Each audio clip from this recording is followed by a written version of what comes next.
जय हिंद दोस्तों, जय हिंद बच्चों। चलिए हम लोग 11.1 का 1 क्वेश्चन बता दिए थे, तो उसको फिर से बनाते हैं, देखते हैं आज कितना बना पाते हैं। दूसरा क्वेश्चन में कहा गया है कि 4 सेंटीमीटर, 5 सेंटीमीटर और 6 सेंटीमीटर भुजा वाले एक त्रिभुज की रचना कीजिए और फिर इसके समरूप एक अन्य त्रिभुज की रचना कीजिए जिसकी भुजा दिए हुए त्रिभुज की संगत भुजा का 2/3 गुना। क्वेश्चन में कहा दिया है, सबसे इम्पोर्टेंट क्वेश्चन जो क्वेश्चन में जो बात है वो है 2/3। त्रिभुज दिया गया है वहाँ पे क्वेश्चन में कि 4 सेंटीमीटर, 5 सेंटीमीटर, 6 सेंटीमीटर भुजा वाले एक त्रिभुज है। तो सबसे पहले हम लोग एक त्रिभुज बनाते हैं, कितना का, 4 सेंटीमीटर का, 5 सेंटीमीटर का और 6 सेंटीमीटर का एक त्रिभुज बनाते हैं। तो त्रिभुज बनाने के लिए ये मान लीजिए 6 सेंटीमीटर है और ये 6 सेंटीमीटर मान लीजिए ए बी पॉइंट, ठीक है, ए बी पॉइंट है तो 6 सेंटीमीटर है और हम लोग को 4 और 5 बनाना है। तो 4 और 5 बनाने के लिए क्या करना होगा कि ए से एक पॉइंट स्केल से माप लें। यहाँ हम स्केल नहीं ले रहे हैं, आपको स्केल लेके बनाना है। इधर 6 सेंटीमीटर लेना है, ये मान लीजिए 6 सेंटीमीटर और इधर मान लीजिए ये पॉइंट को 4 सेंटीमीटर और इस पॉइंट को मिला, इस पॉइंट को मिलाइएगा तो 5 सेंटीमीटर, ठीक है। और इस बिंदु को मान लेते हैं हम लोग सी, ठीक है। ये इतना सेंटीमीटर, ये इतना सेंटीमीटर है मान लिए हम यहाँ पे, क्योंकि यहाँ स्केल नहीं लिए हैं। आप लोग क्या कीजिएगा कि स्केल से लेके बनाइएगा, ये 4, ये 5 और ये 6, ठीक है। अब इसी का बोल रहा है क्वेश्चन में कि एक और त्रिभुज बनाइए, कितना गुना, 2/3 गुना, जो इसी का समरूप होना चाहिए। तो इसका उसी तरह का त्रिभुज बनाने के लिए हम लोग क्या करते हैं, संगत भुजाओं का 2/3 गुना। संगत भुजा, अगर ये भुजा इसका यहाँ 4 है तो इसका 2/3 इसका जो अगला त्रिभुज बनेगा 100 होगा, ठीक है। ये हम यहाँ पे मिटा देता हूँ क्योंकि अब यहाँ रचना करेंगे तो इसका यहाँ पे ये क्वेश्चन में दिया गया वैल्यू है। तो इसको ये सबसे पहले त्रिभुज बनाए।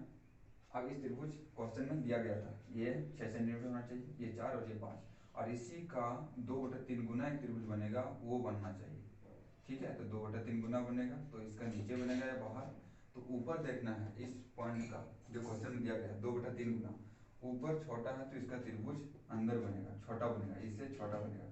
अगर यही 3 बड़ा रहता तो इससे बड़ा हम लोग खींचते, ठीक है।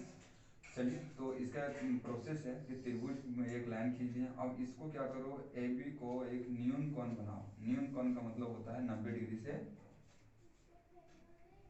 छोटा और 0 डिग्री से बड़ा, ये होता है इस न्यून कोण का प्रोसेस होता है, इसको न्यून कोण कहेंगे, न्यून कोण, ठीक है, इसको न्यून कोण कहेंगे। तो ये न्यून कोण बने क्या, न्यून कोण का मतलब होता है 90 डिग्री से बड़ा होना चाहिए, छोटा होना चाहिए और 0 डिग्री से, सॉरी यहाँ होगा 0 डिग्री, 0 डिग्री से बड़ा और 90 डिग्री से छोटा, इसको न्यून कोण बोलेंगे, ठीक है। न्यून कोण में आ जाएगा ये 80, 85 और 0 से बड़ा कुछ भी आ सकता है। तो ये न्यून कोण है क्योंकि 90 डिग्री तो हमेशा ऐसे बनता है, तो ये न्यून कोण मान लिया। और इसको मान लो x, और इसको क्या करो कि यहाँ पर जो पॉइंट दिया है 2/3, इसको 3 अलग अलग भागों में बांटो, इक्वल भाग में। A1 मान लीजिए कि हम, आप लोग स्केल से नाप के बनाइएगा बराबर, ये हो गया हमारा A1, ये हो गया A2 और ये मान लिया हम A3, जो इक्वल है, ये सारा इक्वल है, ठीक है। अब हम लोग क्या करेंगे, ऊपर जो वैल्यू दिया गया है उसको मिला देते हैं, नहीं 3 है तो 3 को मिलाते हैं, हाँ 3 को, B को A3 से मिला दिए, ठीक है, B को A3 से मिला दिए। अब हम लोग को यहाँ ये 6 है, ये 4 है, ये 5 है। अब क्या करना है, इसका जो एंगल यहाँ पे बना, यहाँ ये एंगल जो बना इसको काट लेना है, इस पॉइंट से प्रकाल रख के, यहाँ पे प्रकाल रख के इसको काट लेना है, फिर यहाँ भी प्रकाल रख के वही माप का, यहाँ जितना माप का काटेंगे उतना माप का यहाँ भी काट के हम लोग को ऐसे काट लेना है, ठीक है। और फिर प्रकाल से नाप लेना है, किस तरह से, प्रकाल रहेगा ऐसे तो ऐसे यहाँ माप लेना है, यहाँ और यहाँ माप करके कट कर देना है, तो ये यहाँ पे ऐसे कट कर देगा ऐसे, और ऐसे कट करने के बाद क्या करना है, इस पॉइंट को यहाँ मिला देना है ऐसे। अब ये हो गया ये पॉइंट और ये पॉइंट, एंगल दोनों इक्वल है और ये लाइन पैरेलल हो गया, तो ए बी सी, इसका नाम दे देते हैं हम लोग डी, ठीक है। अब यही बात यहाँ करना है, यहाँ जितना एंगल कटा हुआ है उतना एंगल यहाँ भी काटना है, ठीक है। यहाँ से जितना एंगल कटा हुआ है उतना एंगल हम लोग को भी यहाँ से यहाँ काटना है और फिर नापना है इसका माप कितना है, तो हम लोग को भी यहाँ से इतना ही कट करना है। तो यहाँ पर कट करना होगा प्रकार के सहायता से। फिर प्रकार के सहायता से कट करने के बाद ये ऐसे मिला देना है, ठीक है, ये मिला देना है।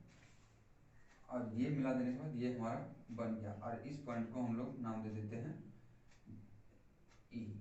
इस पॉइंट का नाम ई दे दिए, ठीक है।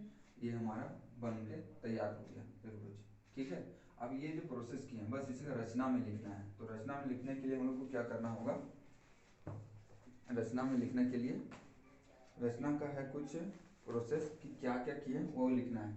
तो यहाँ पे हम इसको मिटा देते हैं और यहाँ रचना में हम लोग जो जो काम किए हैं उसी को लिख देते हैं। सबसे पहले लिखेंगे पहला पॉइंट में एक ट्रायंगल ए बी सी बनाएं जिसकी भुजा दिया गया है कितना 4 सेंटीमीटर 5 सेंटीमीटर और 6 सेंटीमीटर, ठीक है। दूसरा पॉइंट में लिखेंगे कि बी ए एक्स एक न्यून कोण बनाएं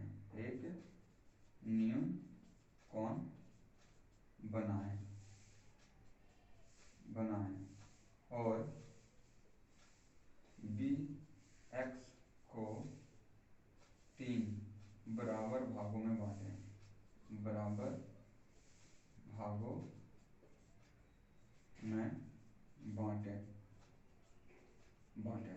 3 बराबर भागों में बांट दी, ठीक है। अब फिर तो तीसरा पॉइंट लिखेंगे A3 को B से मिलाएं। A3 को B से मिलाएं A3 को B से मिला दिए। उसके बाद A3 को B से मिलाएं, ये हो गया। उसके बाद क्या किए थे, यहाँ पे एंगल माप के A2 और D को मिलाएं।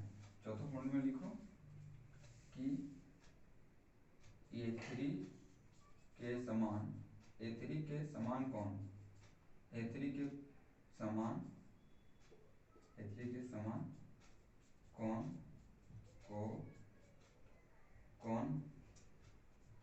को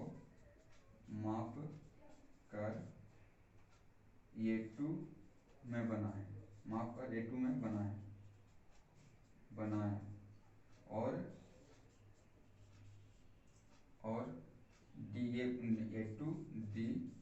A2D को मिलाएं। ये रचना है, ठीक है। रचना में जो जो काम किए वही लिखना है। रचना में हम क्या किए, यहाँ मेजर किए, यहाँ भी मेजर किए और फिर इस लाइन को मिला दिए। फिर यहाँ पे B1 को मिलाएं और D को भी मिलाएं और फिर यहाँ पे कट किए। इसलिए जो करते गए वो सारा लिखते जाना है। अगला पॉइंट लिखेंगे B का कोण माप कर D में बनाएं। इसको माप लिए और D में बना दिए। D में बनाएं, अपना लैंग्वेज में लिखना है, सिंपल भाषा में जो आप किए, किताबी भाषा नहीं रटना है। बनाएं और DE को मिलाएं।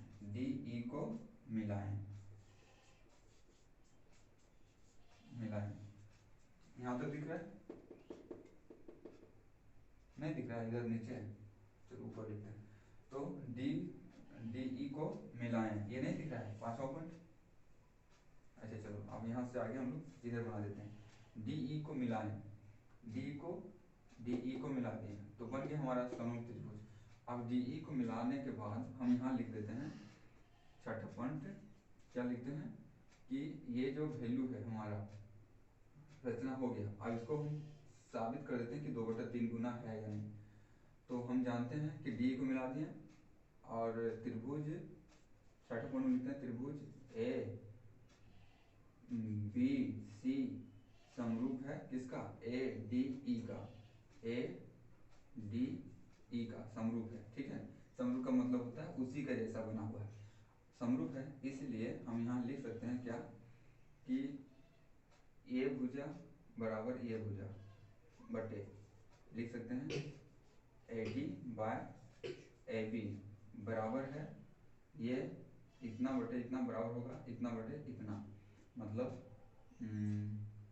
DE बाय BC इक्वल होगा AE बाय AC, ये E by AC equal to कितना 2/।